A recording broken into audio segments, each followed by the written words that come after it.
The notification chimed at exactly 9:14 p.m. while I sat in my home office reviewing client presentations for tomorrow's pitch. Beck Derron, 38 years old, senior copywriter at Henderson and Associates, married to the most ambitious creative director in the city. Or so I thought. If you keep calling me during my meeting, I'll block you. I stared at the message from Zoya, my wife of 6 years. Meeting? At 9:14 on a Tuesday night? She'd left 3 hours ago for what she called girls' night with Lana and the crew. I hadn't called her once. My fingers hovered over the keyboard. The smart response would be to call immediately, demand an explanation, maybe drive to whatever restaurant or wine bar she claimed to be visiting. Instead, I typed 2 letters. Okay. Then I did something that would prove far more valuable than any heated argument. I forwarded her message to my personal email account and saved the delivery receipt. Call it professional instinct. 12 years in advertising teaches you to document everything. The house felt different after that text. Our suburban palace, all glass and steel and smart home technology, suddenly seemed like a stage set. Everything perfectly arranged, nothing quite real. I walked to the kitchen and opened a beer, letting the silence settle around me. Zoya had been distant for months. Late nights at the office, weekend strategy sessions, mysterious phone calls that ended when I entered the room. I'd attributed it to the pressure of her promotion to creative director last fall. The advertising world demands everything from ambitious women, and Zoya Haldenor had always been the most ambitious person I knew. But meetings at 9:14 p.m. on a Tuesday? I returned to my office and opened the shared tablet we used for household coordination. Calendar syncing, grocery lists, navigation history from her car's GPS system. All the mundane details of modern marriage tracked and logged with digital precision. The navigation history loaded slowly, months of data populating the screen. Work, home, grocery store, gym, her mother's house. Normal patterns of a normal life. Then I noticed something that made my stomach tighten. The same address appeared repeatedly over the past 2 months. Always on Tuesday evenings or Saturday afternoons. Always when she'd mentioned girls' night or shopping trips or yoga classes. 1247 Riverside Drive, Unit 12B. I pulled up the property registry. The unit belonged to Rachel Vell, married to Markus Vell. I knew that name. Markus had joined Henderson and Associates 3 months ago as a senior account executive. Smooth talker, expensive suits, the kind of guy who called everyone buddy and treated meetings like performance art. The printer hummed to life as I documented everything. Navigation logs, timestamps, property records. I arranged the papers neatly on the entry table where Zoya would see them the moment she walked through the door. Then I made a phone call. Rachel Vell? This is Beck Derron. We need to talk. Her voice was crisp, professional, a lawyer's voice. I was wondering when you'd call. You know why I'm calling. I know exactly why. Can you meet me tomorrow? Actually, I was hoping you could come here tonight, around 11:30. A pause. That's rather dramatic. Your husband is having an affair with my wife. I think we're past worrying about drama. I'll be there. I gave her the temporary access code for our smart lock and hung up. Then I settled into my chair to wait. The house ticked and hummed around me. Central air cycling on and off, the dishwasher finishing its evening cycle, the soft whir of electronics that never truly sleep. I'd always found these sounds comforting, the ambient noise of a life well-ordered and secure. Tonight they sounded like a countdown. At 11:40 p.m., the doorbell rang. I didn't move from my chair. The front door opened, Rachel using the code I'd provided. I heard her heels clicking across the hardwood, stopping at the entry table, papers rustling as she examined the evidence I'd laid out. Then I heard her moving toward the kitchen, opening what sounded like a bag. More footsteps, returning to the entry table. Car doors slamming in the driveway. Zoya's voice, bright and artificially cheerful, calling goodbye to someone. Probably Lana, her supposed partner in tonight's fictional girls' night. The front door opened again. Oh, Zoya's voice, suddenly small. I didn't expect... Rachel? What are you doing here? Returning something that belongs to your husband. Rachel's voice remained perfectly calm. I think you'll find everything you need on the table. Footsteps retreating. The front door closing. An engine starting in the driveway. I stood up and walked to the living room. Zoya stood frozen by the entry table, staring at the pharmacy bag Rachel had left beside my carefully arranged evidence. Her face had gone pale, her usual confidence nowhere to be found. She looked up at me, those green eyes that had captivated me 8 years ago now wide with something that might have been panic. Beck, I can explain. I handed her the separation agreement I'd drafted on my laptop while waiting for Rachel's arrival. 3 pages, clear terms, no ambiguity. You have 48 hours to review it with a lawyer, I said. I'll be staying in the guest room until you decide whether to sign it or let me file for divorce. I walked past her toward the stairs, pausing only to add, the pharmacy bag is antibiotics. Chlamydia, according to the prescription label. You might want to get tested. I woke at 6:30 to the sound of Zoya's car leaving the driveway. Through the guest room window, I watched her BMW disappear around the corner, probably heading to the office early to avoid another confrontation. The separation agreement lay on the kitchen counter, unsigned. Beside it, she'd left a handwritten note. We need to talk. This is all a misunderstanding. I love you. I crumpled the note and tossed it in the trash. Then I made coffee and called in sick to work. After 12 years of perfect attendance, I figured I'd earned a personal day. My phone buzzed with a text from Omar Reeves, my best friend since college and current bartender at Murphy's Tavern downtown. Heard through the grapevine that Zoya's been seen around town with some new guy. You okay? I stared at the message. In a city of 200,000 people, secrets don't stay secret long, especially when one half of the affair works at the same advertising agency where half the city's social circle overlaps. Can we meet for lunch? I texted back. Murphy's noon. I'll have the good whiskey ready. Murphy's Tavern occupied the ground floor of a converted warehouse downtown, all exposed brick and reclaimed wood, the kind of place that attracted advertising executives, lawyers, and journalists, people who appreciated good whiskey and better gossip. Omar stood behind the bar polishing glasses, his massive frame making the bottles look like miniatures. Former college linebacker turned philosopher bartender, he possessed an encyclopedic knowledge of everyone's business and the wisdom to know when to share it. You look terrible, he said by way of greeting. Thanks. That's exactly what I needed to hear. He poured 2 fingers of bourbon and slid the glass across the bar. So, Markus Vell. You know? Brother, I know everything that happens in this town. Markus has been bragging to anyone who'll listen about his creative director conquest. Real classy guy. I downed the whiskey, feeling it burn away some of the anger that had been building since last night. How long has this been common knowledge? Couple weeks, maybe longer.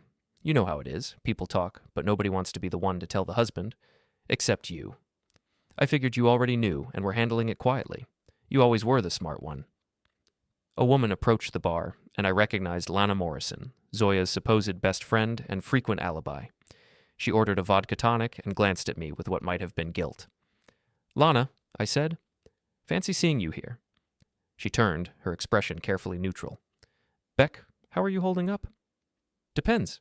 Were you actually with my wife last night, or was that another creative fiction? Omar continued polishing glasses, but I could see him listening intently. Lana sighed and sat on the stool beside me. She asked me to cover for her. I said no. I told her this would end badly. But you didn't tell me. It wasn't my place. Whose place was it? The mailman's? She pulled out her phone and scrolled through her messages. She's been texting me all morning, trying to get me to back up some story about last night being a misunderstanding. What kind of story? Something about meeting with a client. Emergency consultation. She wants me to say I was there as a witness. Omar set down his glass and leaned forward. That's creative, even for an advertising executive. Lana showed me her phone screen, a series of increasingly desperate messages from Zoya, each one more elaborate than the last. Emergency client meeting, potential account worth millions, confidentiality agreements, a whole mythology constructed around a simple affair. She's always been good at stories, I said. The best, Lana agreed, but this one's falling apart. Markus has been telling people at the office that you're some kind of controlling husband who doesn't understand creative partnerships. The anger flared again, hotter this time. Creative partnerships? His words. He's been painting you as the jealous spouse who can't handle his wife's success. Omar refilled my glass without being asked. What are you going to do? I thought about Rachel Vell's calm professionalism, the way she'd handled last night's revelation with surgical precision. A lawyer married to a cheating husband, armed with evidence and apparently ready for war. I'm going to let them dig their own graves, I said. But first, I think Markus and I need to have a conversation. Lana finished her drink and stood up. Beck, whatever you're planning... I'm not planning anything violent or illegal, just a friendly chat between colleagues. She looked skeptical, but didn't press the issue. After she left, Omar leaned across the bar. You want some advice from someone who's seen a lot of messy breakups? Shoot. Don't let anger make you stupid. You're smarter than both of them combined. Use that. I finished my whiskey and left a 20 on the bar. Thanks, Omar. I'll remember that. And Beck, when this is over, come back and tell me the whole story. I'll buy the drinks. I spent the afternoon researching Markus Vell. Social media profiles, professional background, public records. The picture that emerged was predictably nauseating. A serial networker who'd bounced between agencies in 3 different cities, leaving behind a trail of creative collaborations and suspicious departures. His LinkedIn profile featured the usual corporate buzzwords: innovative solutions, synergistic partnerships, disruptive methodologies. The kind of empty language that impresses clients and conceals the absence of actual ideas. More interesting was his pattern of leaving agencies shortly after female colleagues filed harassment complaints. Nothing that stuck legally, but enough to create a clear trajectory of professional misconduct. At 5:30, I drove to 1247 Riverside Drive. The building was one of those modern high-rise complexes that sprouted downtown after the Urban Renewal Initiative. Glass and steel reaching toward the sky, promising sophisticated urban living for sophisticated urban professionals. I parked across the street and waited.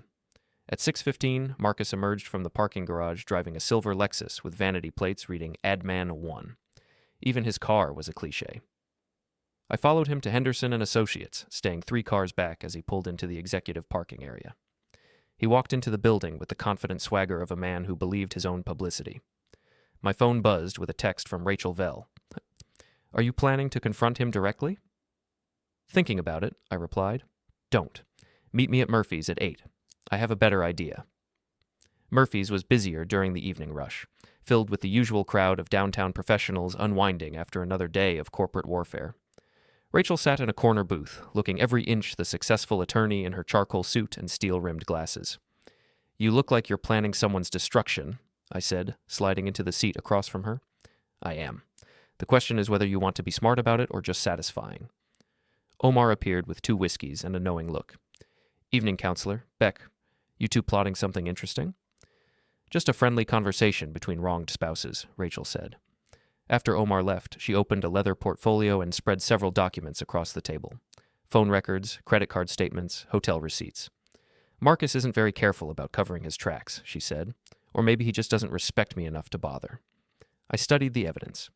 A pattern of Tuesday evening hotel charges, restaurant receipts for 2, florist payments that coincided with Zoya's mysterious good moods. "How long have you known?" 2 months. I hired a private investigator after finding unexplained charges on our joint credit card. "Why didn't you confront him?" "Because I wanted to understand the full scope of his activities first. Markus has a history of these affairs. Your wife isn't his first creative partnership." She pulled out another folder, this one containing what looked like employment records and legal documents.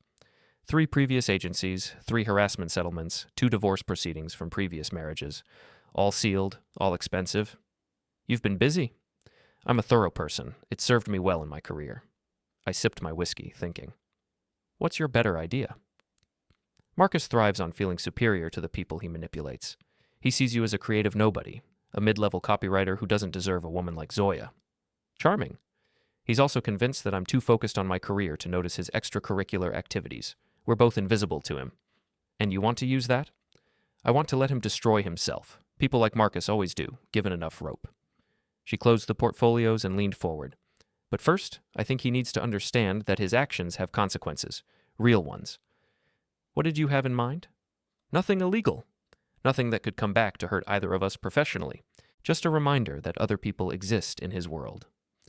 I thought about Zoya's text from last night, the casual dismissal and underlying contempt, the assumption that I would simply accept whatever story she chose to tell. "I'm listening." Rachel smiled for the first time since I'd met her. It wasn't a particularly warm expression. "Markus works late on Wednesdays. Building security is minimal after 7 p.m. His car is always parked in the same spot on the 3rd level of the parking garage. And sometimes people leave things on cars. Notes, flyers, the occasional piece of evidence that someone's been paying attention." I understood. "You want to rattle his cage." "I want him to know that his secret isn't secret anymore, that the people he's been lying to are comparing notes." We spent the next hour planning the details. Nothing dramatic, nothing that could be traced back to us. Just enough to let Markus know that his comfortable world of casual deception was about to become significantly less comfortable. As we prepared to leave, Rachel placed a hand on my arm. "Beck, I need you to understand something. This isn't about saving our marriages. It's about making sure they face consequences for their choices. I understand. Good. Because once we start this, there's no going back to pretending everything is fine. I thought about Zoya's note from this morning, her casual assumption that love could paper over betrayal and disrespect. I'm already past that point, I said. Wednesday evening arrived gray and cold, with the kind of persistent drizzle that made everything look slightly out of focus. I sat in my car on the second level of the Henderson & Associates parking garage, watching Marcus's silver Lexus 3 spaces away. Rachel had been right about his habits. Same spot every day, backed into the space with military precision. The vanity plates caught the fluorescent lighting like a neon sign advertising his ego. At 7:45, the elevator chimed and Marcus emerged, phone pressed to his ear, gesturing animatedly at some invisible audience. Even from a distance, I could hear fragments of his conversation. Absolutely revolutionary approach to brand integration. Synergistic opportunities for cross-platform engagement. The same meaningless corporate poetry that had made him a rising star at Henderson & Associates. Style without substance, presentation without depth. He ended his call and approached his car, keys jingling in the empty garage. That's when he noticed the manila envelope tucked under his windshield wiper. I watched him freeze, looking around the garage with sudden paranoia. The confident swagger disappeared, replaced by the nervous energy of someone who'd just realized they weren't as invisible as they'd assumed. He pulled the envelope free and opened it carefully. Inside were photocopies of the navigation logs from Zoya's car, the pharmacy bag receipt, and a single sheet of paper with a message I'd typed that afternoon. Your wife knows, her husband knows, your colleagues are starting to talk. How long before everyone knows? No signature, no threats, no demands. Just a simple statement of fact. Marcus read the message twice, his face cycling through confusion, anger, and what looked like genuine fear. He crumpled the papers and threw them toward a nearby trash can, missing by several feet. Then he pulled out his phone and made a call. I couldn't hear the conversation from my position, but his body language told the story. Pacing back and forth beside his car, free hand gesturing wildly, voice rising to echo off the concrete walls. The call ended abruptly. Marcus stared at his phone for a long moment, and then kicked one of the crumpled papers across the garage floor.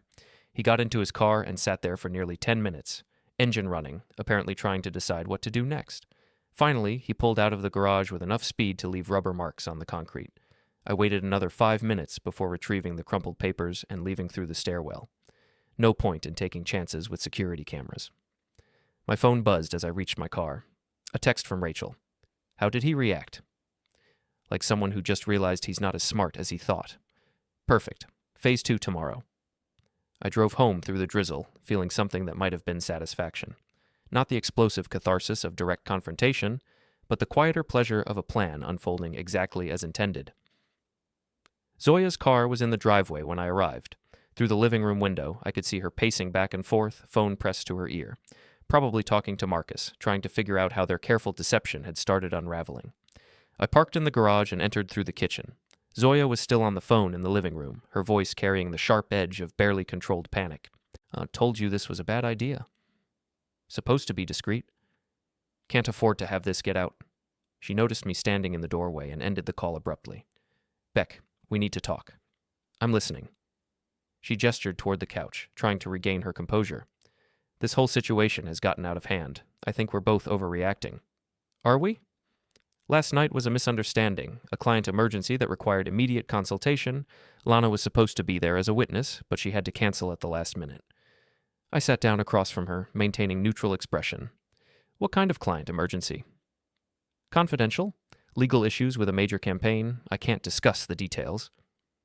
And Marcus was there because he's the account executive. His input was essential. At his apartment? His home office. More private for sensitive discussions. I had to admire her commitment to the story, even as it collapsed around her. And the pharmacy bag? What pharmacy bag? The one Rachel Vell left on our entry table, with Marcus's name and a prescription for antibiotics. Zoya's carefully constructed composure cracked slightly. I don't know anything about that. Chlamydia treatment, according to the label. That's impossible. You might want to get tested anyway, just to be safe. She stood up abruptly, pacing toward the window. You're being paranoid.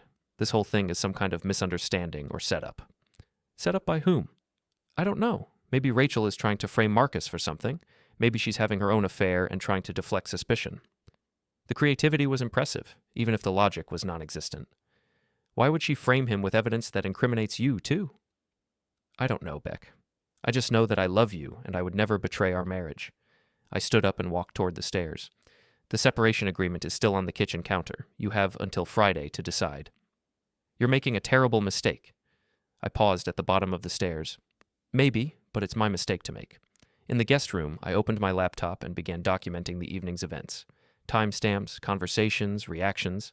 The methodical record-keeping that had served me well in advertising would serve me equally well in the careful destruction of a marriage built on lies.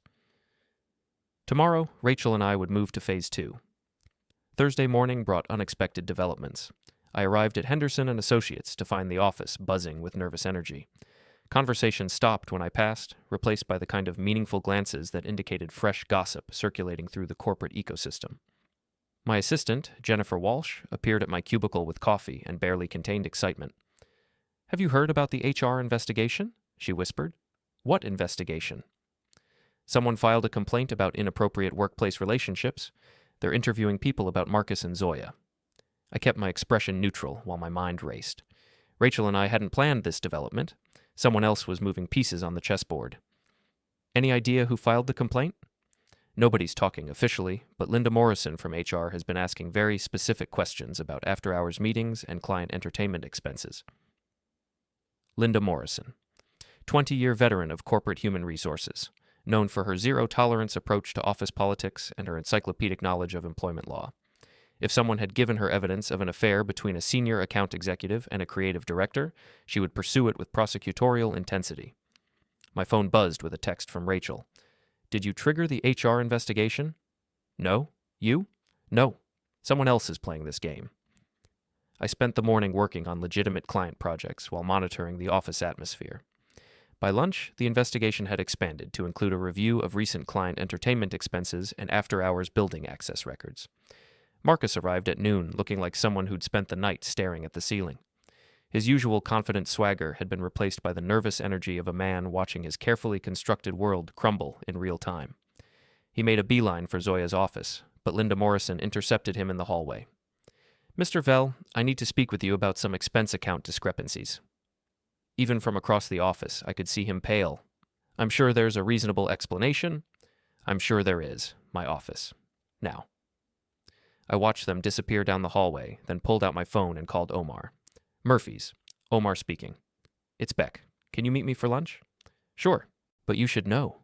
Your wife was here this morning asking questions about you." "What kind of questions?" "Whether you've been drinking more than usual, talking about work problems, showing signs of instability.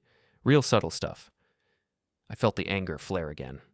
"What did you tell her?" "That you're the most stable guy I know, and she should focus on her own problems." "Thanks. I'll be there in 20 minutes. Murphy's lunch crowd was lighter than usual, mostly downtown lawyers grabbing quick meals between court appearances. Omar had claimed our usual corner booth and ordered sandwiches for both of us. "So," he said as I sat down, "someone's been busy stirring up trouble at your office." "You heard?" "Brother, half my customers work in advertising. Word travels fast when a senior executive is getting investigated for harassment." "Harassment?" "That's the rumor. Something about inappropriate relationships with subordinates and misuse of company resources." I thought about Linda Morrison's reputation for thoroughness. If she was investigating harassment allegations, she would examine every aspect of Markus's employment history, including his pattern of sealed settlements at previous agencies. "This could get ugly fast," I said. "For them, maybe. You're clean." "Unless Zoya tries to drag me down with her."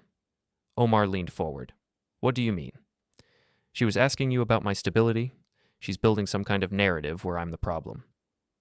"The jealous husband angle?" "Something like that." "Won't work. Too many people know the real story." My phone buzzed with a call from Jennifer. "Beck, you need to get back here. Linda Morrison wants to see you." "About what?" "She wouldn't say, but it's urgent." I hung up and looked at Omar. "Duty calls. Be careful, brother. When the sharks start circling, everyone's a potential target." Linda Morrison's office occupied a corner of the executive floor, all dark wood and law books, and the accumulated authority of 2 decades in corporate human resources. She gestured for me to sit across from her massive desk. "Beck, I need to ask you some questions about your wife's professional relationships." "I'll answer what I can." Are you aware of any inappropriate conduct between Zoya and Markus Vell? I chose my words carefully. I'm aware that they've been spending time together outside of normal business hours. Can you be more specific? They've been meeting at his apartment on Tuesday evenings and Saturday afternoons for the past 2 months. She made notes on a legal pad. How do you know this? Navigation records from her car's GPS system. Do you have copies of those records? Yes. I'll need to see them. I pulled out my phone and forwarded the documentation I'd compiled earlier in the week. Sent to your email. Thank you. One more question. Has Zoya asked you to provide false information about her whereabouts during these meetings? She's claimed they were client consultations requiring confidential after-hours discussions. But you don't believe that? I believe they were personal meetings disguised as professional obligations. Linda closed her legal pad and leaned back in her chair. Beck, I want you to know that this investigation is being conducted according to company policy and employment law. Your cooperation is appreciated. Can I ask who initiated the investigation? I'm not at liberty to discuss that, but I can tell you that multiple sources have provided consistent information about policy violations. I left her office with more questions than answers, but one thing was clear. Markus and Zoya's carefully hidden affair was about to become very public very quickly, and tomorrow Rachel and I would make sure they understood exactly how public it could get. The endgame was approaching faster than either of us had anticipated. Friday arrived with crystalline clarity, the kind of morning that makes everything seem sharper and more defined. I woke early and found Zoya's separation agreement on the kitchen counter, still unsigned but now accompanied by another handwritten note. Beck, I've hired a lawyer. This whole situation is a misunderstanding that's been blown out of proportion by malicious rumors and false accusations. We can work through this if you'll just listen to reason. I love you. Z. I crumpled the note and threw it away, then made coffee and checked my email. 3 messages from Linda Morrison requesting additional documentation, 2 from colleagues asking if the rumors about Zoya were true, and 1 from Rachel with a simple subject line. Today. The message contained a single sentence. Murphy's, 6 p.m. Bring everything. I spent the morning at Henderson and Associates watching the investigation unfold with the methodical precision of a controlled demolition. Linda Morrison interviewed witnesses, reviewed expense reports, and compiled evidence with the thoroughness that had made her legendary in corporate human resources circles. By lunch, Markus had been placed on administrative leave pending the outcome of the investigation. By 3 p.m., Zoya had been called in for her second formal interview. By 4:30, both of them had been escorted from the building by security. I left work early and drove to Murphy's, arriving to find Rachel already seated in our corner booth with a stack of legal documents and the satisfied expression of someone watching a long-term plan reach its conclusion. How was your day? She asked as I sat down. Educational? Yours? Productive. I filed for divorce this morning. Omar appeared with whiskey for both of us and a knowing smile. Evening, counselor. Beck. You two look like you've had an interesting week. The most interesting week in years, Rachel replied. After Omar left, she opened her portfolio and spread the documents across the table. Divorce papers, asset inventories, custody arrangements for their 2 teenage children. Markus doesn't know yet, she said. He'll be served Monday morning at whatever hotel he's staying at. Where is he staying? The Marriott downtown. Apparently his credit cards have been declined at several other establishments. I sipped my whiskey, thinking about the speed with which comfortable lives could disintegrate. What about his job? Gone. Linda Morrison's investigation uncovered his pattern of harassment settlements at previous agencies. Henderson and Associates terminated his employment this afternoon. And Zoya? Suspended pending further investigation. Her position as creative director is almost certainly finished. Through the window, I could see the early evening crowd beginning to gather on the sidewalks outside. Young professionals heading to happy hour gatherings, couples meeting for dinner dates, the normal rhythm of a city going about its business, while 2 carefully constructed lives collapsed in real time. Do you feel guilty? I asked. Rachel considered the question seriously. About exposing their affair? No. About the consequences? Sometimes. But not enough to stop. Not nearly enough to stop. My phone buzzed with a text from Zoya. Where are you? We need to talk immediately. I showed the message to Rachel. She's getting desperate. Good. Desperate people make mistakes. What kind of mistakes? The kind that make divorce proceedings very straightforward. I finished my whiskey and stood up. I should go home and face the music. Beck? Rachel's voice stopped me at the edge of the booth. Whatever she says tonight, whatever promises she makes, remember that she's had months to tell you the truth. She chose deception instead. I'll remember. And remember that you deserve better than someone who treats you like an obstacle to be managed. I drove home through the gathering dusk, past the suburban neighborhoods where other couples were settling in for quiet Friday evenings together. Normal marriages built on trust and honesty, the kind of relationship I'd thought I had until a text message shattered that illusion. Zoya's car was in the driveway, but the house was dark except for a single light in the living room. I found her sitting on the couch with a glass of wine and the carefully composed expression of someone preparing for a performance. "Beck, thank you for coming home." "It's still my house." "Of course, I didn't mean—" "Please sit down. We need to discuss what happened today." I remained standing. "What happened today is that your affair became public knowledge and cost both of you your careers." "It wasn't an affair." "Then what was it?" "A professional relationship that developed into something more complicated. But it was never physical." "The antibiotics suggest otherwise." "Those could have been for anything. You're making assumptions based on circumstantial evidence." I pulled out my phone and showed her the screen. "Markus sent you 17 text messages today. Would you like me to read them out loud?" Her composure cracked slightly. "How do you have access to my messages?" "Shared family plan, shared cloud storage, all perfectly legal." "You've been spying on me." "I've been documenting your lies." She stood up and moved toward the window, wine glass trembling in her hand. "This is all Rachel's fault. She's been manipulating the situation to destroy both of us." "Why would she do that?" "Jealousy. Professional rivalry." "I don't know. But she's been orchestrating this whole thing." "Or maybe she just got tired of being lied to by her husband." "You don't understand how complicated this situation is." I walked to the kitchen and returned with the separation agreement. "It's not complicated anymore. Sign this, or I file for divorce Monday morning." "Beck, please. We can work through this. Marriage counseling, therapy, whatever it takes." "You had months to suggest counseling. You chose Markus instead." She set down her wine glass and turned to face me directly. "I made mistakes. I got caught up in something that spiraled out of control. But I love you, and I want to save our marriage." "Do you love me, or do you love the security I represent?" "Both. Is that so wrong?" "It is when you're sleeping with other people while claiming to love me." "It wasn't about love. It was about excitement, adventure, feeling appreciated for my creativity." "And I don't appreciate your creativity?" "You appreciate my paycheck." The honesty was startling, even in the middle of everything else. "Is that really what you think?" "I think we've been roommates pretending to be married for the past 2 years. I think we both settled for comfortable instead of passionate." "So you decided to find passion with Markus." "I decided to feel alive again." I looked at her standing there in our living room, surrounded by the artifacts of 6 years together, and realized that I felt nothing. Not anger, not sadness, not even disappointment. Just the hollow recognition that whatever we'd built together had been an illusion. "Sign the agreement, Zoya." "And if I don't?" "Then I file for divorce and let the lawyers sort through everything we've accumulated, including your text messages, navigation records, and whatever other evidence emerges during discovery." She picked up a pen from the coffee table and stared at the separation agreement for a long moment. Then she signed her name with quick, angry strokes. "There. Are you satisfied?" "I'm finished." I took the signed agreement and walked toward the stairs. "You have 30 days to find other living arrangements." "Beck?" I paused at the bottom of the steps. "I am sorry for all of it." "I know. Do you forgive me?" I thought about the question seriously. I don't know yet, but I'm done being angry about it. In the guest room, I opened my laptop and began typing an email to my lawyer. The marriage was over, the revenge was complete, and tomorrow I would begin figuring out what came next.